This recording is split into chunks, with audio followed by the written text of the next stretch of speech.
The well sat behind the farmhouse, ancient and brooding. Its stone rim, worn smooth by time and weather, was bordered by a carpet of emerald moss.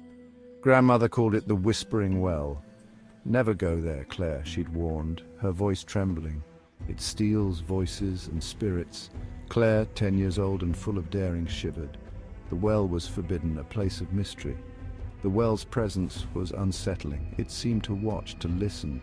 Sometimes, late at night, Claire imagined a faint, mournful cry carried on the wind. It seemed to come from the well. She pushed these thoughts away, seeking comfort in her grandmother's stories. The well, she was told, held secrets best left undisturbed. One humid afternoon, curiosity bubbled within Claire. Grandmother was away, visiting a neighbor. The farmhouse felt strangely empty, and the silence was broken only by the ticking of the old grandfather clock. Restless, Claire wandered into the backyard. The sun cast long shadows, and the air hung heavy and still. The well, shrouded in the day's heat, seemed to beckon. A strange pull drew Claire toward it. She remembered her grandmother's warnings, her words echoing in her ears. But Claire, emboldened by a sense of adventure, pushed the warnings aside. She told herself it was just an old well, nothing more. Cautiously, Claire approached the well. Its dark opening seemed bottomless. Picking up a small pebble, she tossed it into the abyss. The stone disappeared into the darkness, followed by a heavy silence. Then from the depths, a sound emerged. It wasn't the expected splash of stone meeting water. This was different. A whisper, faint and distorted, drifted up from the well. It seemed to spiral upwards, carried on a breath of cold air. Claire felt a shiver run down her spine. The whisper grew louder, more distinct. It was her name. "Claire!" it hissed, the voice raspy and ancient. "Come closer, Claire." Section 4.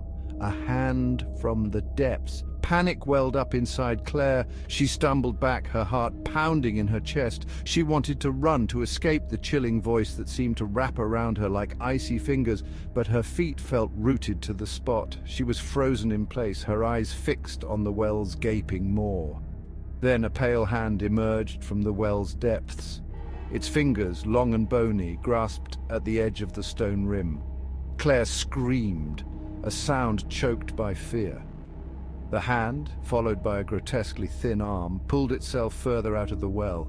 Its grip on the stone was strong, determined. Section 5. Fleeing the darkness. Suddenly, the spell that held Claire captive broke.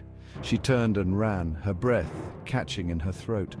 The setting sun cast long, eerie shadows as she sprinted towards the house. Behind her, she could hear a chilling moan echoing from the well. It was a sound of frustration, of anger. Claire didn't stop running until she reached the safety of her room. She slammed the door shut and leaned against it, her chest heaving. She could still hear the echo of the voice, the image of the hand seared into her mind. She vowed never to go near the well again. Section 6. The echo remains. That night, Claire lay in bed, listening to the wind howl outside her window. Sleep wouldn't come. Every creak of the old farmhouse, every rustle of leaves outside her window sent shivers down her spine. Then she heard it. Faintly at first, carried on the night breeze. Her name, Claire, whispered the voice, closer now. It seemed to come from the shadows in the corner of her room. Claire squeezed her eyes shut, pulling the blankets over her head. She didn't scream. She didn't dare. The next morning, Claire was gone. Her bed was empty, the window wide open. The only sound in the silence of the old farmhouse was the ticking of the grandfather clock, counting out the moments. And from the well behind the house, a faint whisper seemed to rise on the wind.